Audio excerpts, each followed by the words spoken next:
रंका बंका की कथा। परमेश्वर कबीर जी से चंपाकली ने पूछा, हे भगवान, इस पाप की संपत्ति और रुपए का क्या करूं? वही चंपाकली जो काशी की प्रसिद्ध वेश्या थी, परमात्मा की शरण में आने के बाद, नाम उपदेश लेने के बाद उसने कहा कि परमेश्वर, मेरे पास में जो संपत्ति है उन कुकर्मों के द्वारा अर्जित की गई, परमेश्वर उसका मैं क्या करूं? परमेश्वर कबीर जी ने कहा कि बेटी, इस नरक के धन को दान कर दे। घर पर जाकर चंपाकली ने विचार किया कि यदि सर्व धन दान कर दिया तो खाऊंगी क्या? कोई कार्य और है नहीं। चंपाकली सत्संग में अधिक समय जाने लगी। एक दिन सत्संग में बताया गया कि रंका यानी पुरुष तथा बंका यानी स्त्री, रंका और बंका दोनों पति पत्नी थे। रंका पुरुष का नाम था और बंका उसकी पत्नी का नाम था। रंका तथा बंका परमात्मा के परम भगत थे, तत्व ज्ञान को ठीक से समझा था, उसी आधार से अपना जीवन यापन कर रहे थे।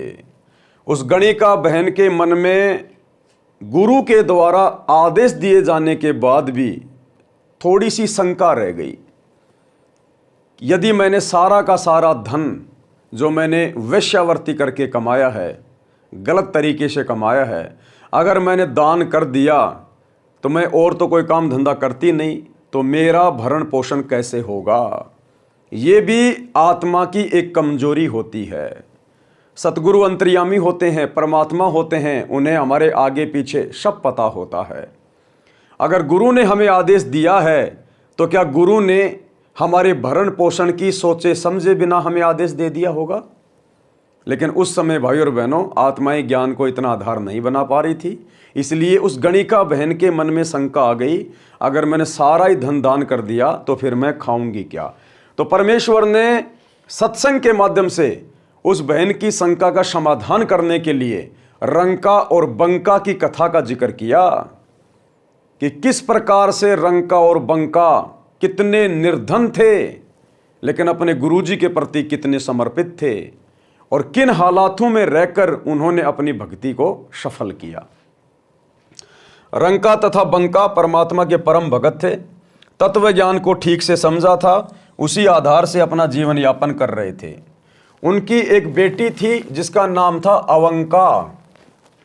अंबिका को अवंका कहते थे। एक दिन नामदेव भगत ने अपने गुरुजी से कहा कि गुरुदेव, आपके भगत रंका व बंका बहुत निर्धन हैं। महाराष्ट्र से जो नामदेव भगत जी थे, उन्होंने एक दिन अपने परमात्मा से कहा, गुरु रूप में आए हुए कबीर परमेश्वर से कहा कि गुरुदेव, आपके जो भगत हैं ना रंका और बंका, वो बहुत ज़्यादा गरीब हैं, बहुत ज़्यादा निर्धन हैं।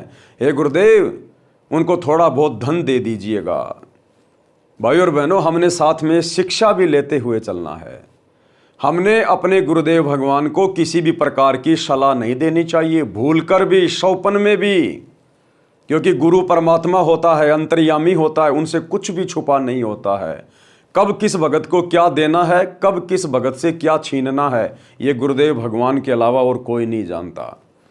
लेकिन नामदेव ने अपने गुरु को शिक्षा दी, सलाह दी कि गुरुदेव, आपके भगत रंका और बंका बहुत गरीब हैं, बहुत निर्धन हैं, बड़ी मुश्किल से उनका गुजारा हो रहा है, आप उनको कुछ धन दे दीजिए। तो ये गलती वर्तमान की पिछली पीढ़ी में अपने गुरु को अपने जैसा मानुष समझकर सलाह देने की बिल्कुल भी नहीं करनी है। भगत ने अपने गुरुजी से कहा कि गुरुदेव, आपके भगत रंका व बंका बहुत निर्धन हैं, आप उन्हें कुछ धन दे दो तो उनको जंगल से लकड़ियां लाकर शहर में बेचकर निर्वाह ना करना पड़े। अरे वो बेचारे अपना काम धंधा कर रहे थे, जंगल से लकड़ियां लाना, शहर में बेचना, इसमें कौन सी दिक्कत वाली बात थी? पहले के समय में तो इसी प्रकार के कार्य सब किया करते थे। भगत अगर धंधा नहीं करेगा, छोटा मोटा अपना रोजगार नहीं करेगा, तो भक्ति कैसे सफल होगी? लेकिन नामदेव ने विचार नहीं किया। हालांकि रंका बंका को कोई शिकायत नहीं थी। रंका और बंका को अपनी गरीबी पर, अपने निर्धनता पर कोई गिला शिकवा नहीं था, लेकिन जबरदस्ती काल प्रेरणा से भगत नामदेव के मन में इस प्रकार की बातें आई और अपने गुरुदेव भगवान को सलाह दी कहा कि आप रंका बंका को धन दे दीजिए, जबकि रंका बंका अपना काम करके अपना गुजारा आराम से चला रहे थे। दोनों जंगल में जाते हैं, लकड़ियां चुग कर लाते हैं, भोजन का काम कठिनता से चलता है। गुरुदेव बोले, भाई क्या कहा गुरुदेव भगवान ने नामदेव से? गुरुदेव बोले, भाई मैंने कई बार धन देने की कोशिश की है, परंतु ये सब दान कर देते हैं। गुरुदेव ने कहा कि बेटा, मैंने रंका बंका को कई बार धन दिया, लेकिन ये धन अपने घर पे रखते ही नहीं है, ये धन का संग्रह करते ही नहीं है। इनके घर में जरा सा पैसा एक्स्ट्रा आ जाता है, ये तुरंत आश्रम में जाके दान कर देते हैं अपने गुरुजी को। ये सारी बातें गुरुदेव उस चंपाकली वैश्या को समझा रहे थे, क्योंकि वो बेचारी नई नई थी, उसको ज्ञान नहीं था, खाली उसने एक ही सत्संग सुना था।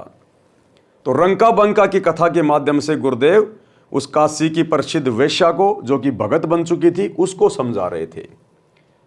गुरुदेव बोले, भाई मैंने कई बार धन देने की कोशिश की है, परंतु ये सब दान कर देते हैं। और वर्तमान में जो हम भगत भाई बहन हैं, जो आज भी गुरुदेव के तत्व ज्ञान को ठीक से ना समझकर भक्ति से ज्यादा धन को ही महत्व दे रहे हैं, धन ही संग्रह करने में लगे हुए हैं, कारोबार को, बिजनेस को आगे से आगे बढ़ाने में लगे हुए हैं, इस कलयुग की पिछली पीढ़ी में भी उनको परमात्मा शिक्षा दे रहे हैं कि रंका बंका की तरह आपने समर्पित होना पड़ेगा, आपने धन संग्रह करके अपने कर्म नहीं फोड़ने हैं। परमात्मा कहते हैं, नौका में पानी बढ़े और घर में बढ़ जा दाम, दोनों हाथ उलटियो योई शाणु काम। आप नाव में सफर कर रहे हैं और किसी कारण से नाव में छेद हो गया और नाव में पानी भरना शुरू हो गया, तो क्या करना चाहिए? दोनों हाथों से पानी को तुरंत बाहर निकालते रहना चाहिए, अन्यथा पानी के दबाव से, पानी के भराव से वो नाव डूबेगी, आपका बेड़ा गर्क करेगी। और इसी प्रकार यदि आपके घर में आवश्यकता से ज्यादा धन इकट्ठा हो रहा है, पैसा आ रहा है, तो गुरुदेव कहते हैं उसको दोनों हाथों से दान कर देना चाहिए अपने सुपात्र गुरुदेव भगवान को, नहीं तो वो धन, वो माया तुम्हें ले डूबेगी। इसलिए गुरुदेव कह रहे हैं कि नौका में पानी बढ़े और घर में बढ़ जा दाम, दोनों हाथ उलटियो योई शाणु काम। अरे सतगुरुदेव भगवान का बैंक दुनिया का सबसे सुरक्षित बैंक है। जिस दिन हमारे ऊपर कोई आपत्ति आएगी, कोई समस्या आएगी, उस दिन हमारे दान धर्म के प्रतिफल में परमात्मा दीवार बन के खड़ा हो जाएगा, दीवार बन के, कि देते को हरि देत है जहां तहां से आण, और अण देवा मांगत फिरियो, फिर साहिब सुने ना काम। जिस दिन हमें आवश्यकता पड़ेगी, उस दिन ये परमात्मा दीवार की तरह हमें सामने खड़ा हुआ मिलेगा। गुरुदेव कहते हैं, कल पे कारण कौन है, तू कर सेवा निष्काम, और मन इच्छा फल देऊंगा जब पड़ेगा मेरे से काम। इसलिए हमने अपने गुरुदेव भगवान के ऊपर समर्पित होकर चलना है। जितनी हमें आवश्यकता है उतना ही धन हमने रखना है, बाकी गुरुदेव भगवान को समर्पित कर देना है। पहली बात तो हमने आवश्यकता से ज़्यादा संग्रह नहीं करना, और यदि आवश्यकता से ज़्यादा संग्रह हो जाता है तो वो धन हमने अपने गुरुदेव के चरणों में समर्पित कर देना है। गुरुदेव बोले, भाई मैंने कई बार धन देने की कोशिश की है, परंतु ये सब दान कर देते हैं। 2-3 बार तो मैं स्वयं वेश बदल कर लकड़ी खरीदने वाला बनकर गया हूं। उनकी लकड़ियों की कीमत अन्य से 100 गुना अधिक दी थी। उनकी लकड़ियां प्रतिदिन 2-2 आना की बिकती थी, मैंने 10 रुपए में खरीदी थी। उन्होंने 4 आना रखकर शेष रुपए मेरे को सत्संग में दान कर दिए। कितनी गहरी शिक्षा दे रहे हैं गुरुदेव भगवान। और ये सारी शिक्षाएं वर्तमान में हम कलयुग की पिछली पीढ़ी वाले भक्तों के लिए है। आज भी बहुत सारे भगत जो सतगुरु से उपदेश प्राप्त हैं, जिनकी छोटी मोटी घर के बाहर दुकान है, किसी की जो है किराने की दुकान है, किसी की अन्य किसी वस्तु की दुकान है, आज भी बहुत सारे भगत भाई बहन बीड़ी, सिगरेट, गुटखा, पान मसाला बेचना नहीं छोड़ रहे। सतगुरु रामपाल जी से उपदेश लेने के बाद भी अपनी दुकान पे नशीले पदार्थ बेचते हैं। उनको इस बात का डर है, भय है कि यदि हमने ये बीड़ी सिगरेट वगैरह रखना बंद कर दिया, गुटखा पान मसाला रखना बंद कर दिया, तो हमारे ग्राहक टूट जाएंगे। इन छोटी छोटी चीज़ों के बहाने ही तो हमारा बड़ा बड़ा सामान बिकता है। हमारे सारे ग्राहक दूसरी दुकान पे चले जाएंगे। बहुत सारे भाई जिनकी नाई की दुकान है और आज गुरुजी से इतना ज्ञान लेने के बाद भी अपने ग्राहकों की डाई करते हैं, उनका मेकअप करते हैं, तरह तरह की उल्टी सीधी उनकी वो कटिंग करते हैं, ये सोचकर कि यदि मैंने सिंपल कटिंग और दाढ़ी ही बनाने का काम रखा तो मेरे कस्टमर टूट जाएंगे, और अपने गुरुदेव की मर्यादाओं को तोड़ रहे हैं। क्योंकि भाई और बहनों, जो कार्य गुरुदेव ने हमें करने के लिए मना कर दिए, यदि हम उन्हीं कार्यों को करने में किसी का सहयोग करेंगे तो हम परमात्मा के दोषी बनते हैं। गुरुदेव ने कह दिया, बेटा बालों में डाई नहीं लगानी, बालों में कलर नहीं करना। और यदि आपकी नाई की दुकान है और आप किसी दूसरे की डाई कर रहे हैं, आप उसके बालों में कलर कर रहे हैं, तो आप जी परमात्मा के दोषी हैं। गुरुदेव ने कह दिया, जीने की राह पुस्तक में लिख दिया कि हमने ये तरह तरह की जो कटिंग आजकल लड़के करवाते हैं, मुर्गे जैसी कटिंग जो 2 दहली की नहीं होती, देखने में भी आदमी भुंडा लगता है, बुरा, हमने वो नहीं करवानी है। सिंपल कटिंग करवानी है, सिंपल बाल कटवाने हैं। और यदि आपकी नाई की दुकान है और यदि आप किसी और के कहने पर उसकी कटिंग करते हो, तरह तरह की, हनी सिंह जैसी, फलानी सिंह जैसी, कोई क्रिकेटर है उसके जैसी, तो भी आप परमात्मा के दोषी हैं। गुरुदेव ने कह दिया, बेटा हमने मेकअप नहीं करना, इस मिट्टी के शरीर को हम कितना सजाएंगे, नहीं सजाना, ये तो भक्ति से सुंदर लगेगा। यदि आपकी नाई की दुकान है, ब्यूटी पार्लर की दुकान है, और यदि आप जी दुनिया भर के लोगों का मेकअप कर रहे हैं, तो भी परमात्मा की मर्यादा टूट रही है, गुरु का वचन टूट रहा है। क्योंकि ना गलत काम हमने करना और ना गलत काम में हमने सहयोग करना। तो उन भगत भाई बहनों को चिंता बढ़ जाती है, यदि हम बीड़ी सिगरेट गुटखा पान मसाला बेचना शुरू कर देंगे तो धंधा कैसे चलेगा, ग्राहक टूट जाएंगे। अगर हम लोगों की सिंपल दाढ़ी और कटिंग ही करेंगे तो धंधा कैसे चलेगा हमारा। अरे भैया, धंधा परमात्मा चलाएगा। परमात्मा, उस धंधे को शुरू करने से पहले आपने सोचा था क्या चलेगा या नहीं चलेगा? धंधा परमात्मा चलाएगा। शिक्षा दे रहे हैं गुरुदेव, ये परमात्मा खुद तुम्हारे पास में कस्टमर बन के आ जाएगा, ग्राहक बन के आ जाएगा। कोई भी वेश धारण करके, जिस प्रकार रंका और बंका की लकड़ियां खुद परमात्मा अन्य वेश बनाकर 100 गुना ज्यादा पैसों में खरीदने के लिए आया, और उन आत्माओं ने लकड़ियां बेच दी, लेकिन अपनी आवश्यकता जितना धन घर पे रखा, बाकी सारा धन वापस आश्रम में जाकर अपने गुरुदेव के चरणों में समर्पित कर दिया। अपने घर पे नहीं रखा एक्स्ट्रा पैसा। तो भगत भाई बहनों ने चिंता नहीं करनी चाहिए। आज धरती पर वही रंका बंका वाला गुरु, वही नामदेव जी का गुरु, ये वही कबीर परमात्मा है जो वर्तमान में सतगुरु रामपाल जी के रूप में धरती पे प्रकट हैं। परमात्मा नहीं बदला, परमात्मा के गुण नहीं बदले, आप और हमारी सोच बदल गई। हमें विश्वास नहीं रहा अपने गुरु पर, अपने भगवान पर। और परमात्मा कहते हैं, कहे कबीर सुनो भाई साधो, मैं तो हूं विश्वास में। इसलिए थोड़े बहुत लालच में, थोड़ा बहुत हम जो भय में आ जाते हैं, डर जाते हैं कि मेरे कस्टमर टूट जाएंगे, दूसरी दुकान पे चले जाएंगे। भाई और बहनों, परमात्मा अनहोनी कर देता अपने भगत के लिए। ये रोजाना वेश बदल के नए नए ग्राहक बनकर आ जाएगा। और जितना पैसा आप जी बीड़ी सिगरेट गुटखा बेच के नहीं कमाएंगे, उल्टे अपने कर्म फोड़ेंगे, उससे कहीं ज्यादा आपसे माल खरीद कर आपकी भरपाई करता रहेगा, आजीवन करता रहेगा ये परमात्मा अपनी मर्यादित आत्माओं के लिए। तो ये शिक्षा दे रहे हैं हमें गुरुदेव भगवान। हमने किसी भी कीमत पर अपने विश्वास को डगमग नहीं होने देना और अपने गुरुदेव भगवान के किसी भी वचन को और मर्यादाओं को नहीं तोड़ना है। तो क्या कहा गुरुदेव भगवान ने नामदेव से कि भाई नामदेव, एक बार तो मैं खुद लकड़ियां खरीदने वाला ग्राहक बन के गया और उनकी लकड़ियों की कीमत अन्य से 100 गुना अधिक दी, उनकी लकड़ियां प्रतिदिन 2-2 आना की बिकती थी, मैंने 10 रुपए में खरीदी थी। उन्होंने 4 आना रखकर शेष रुपए मेरे को सत्संग में दान कर दिए। अब आप बताओ मैं कैसे धन दूं? ये सारी बातें परमात्मा उस गणिका बहन को बता रहे हैं और इस कथा के माध्यम से आप और हम बिचली पीढ़ी वालों को समझा रहे हैं।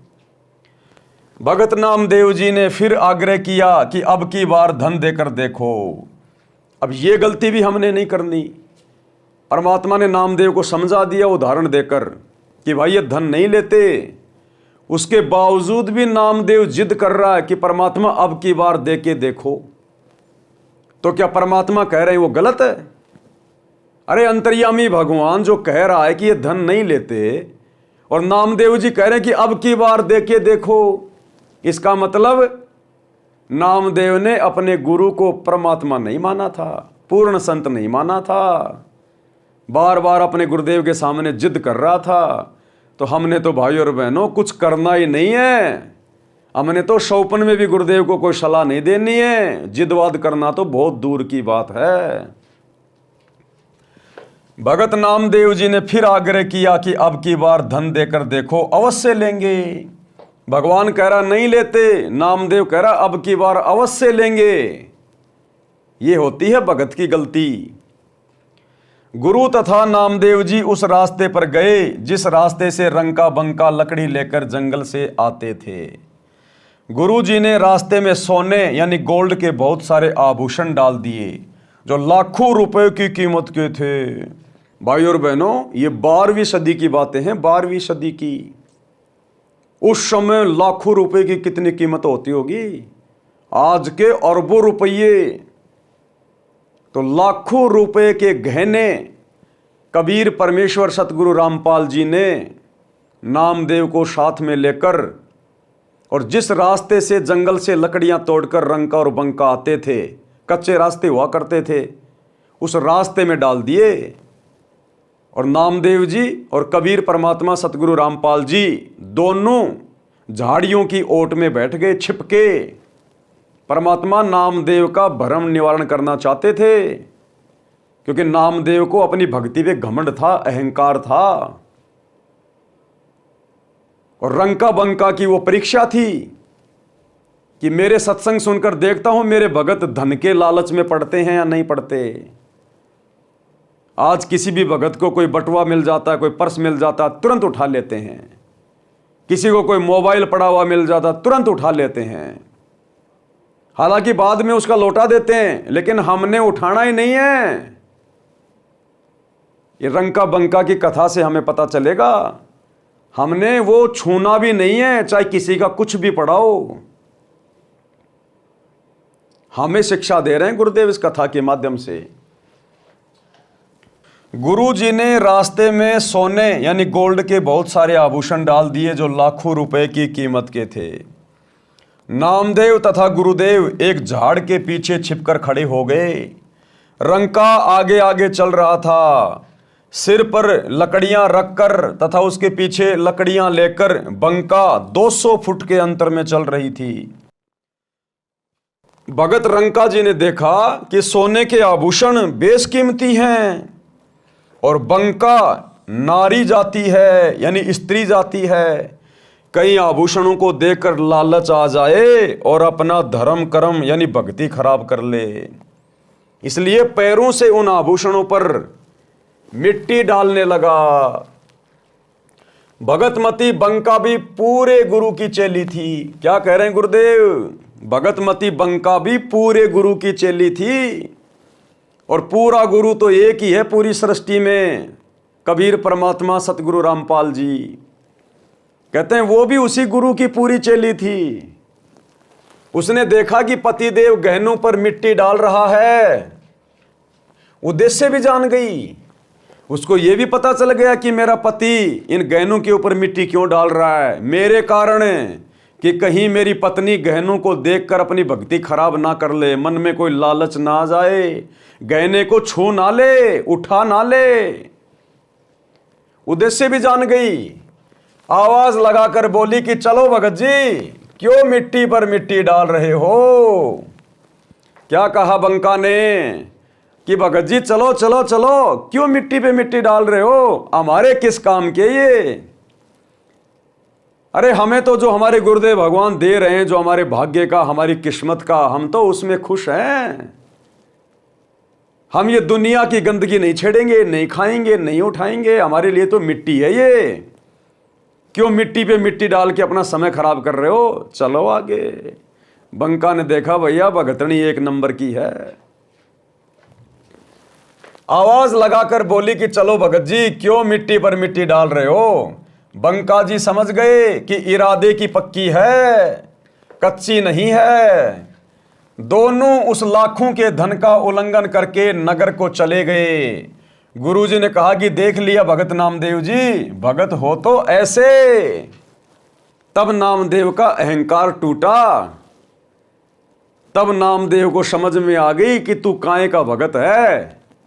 ये सोने चांदी के गहने अगर तेरे को मिल जाते इस प्रकार से सुनसान जगह पे, तो तू भी उठाने से बाज नहीं आता, तू भी तुरंत इनको उठा लेता।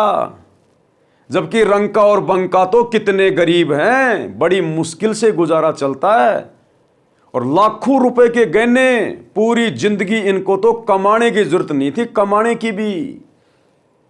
सेठों की तरह जीवन जीते, सेठों की तरह।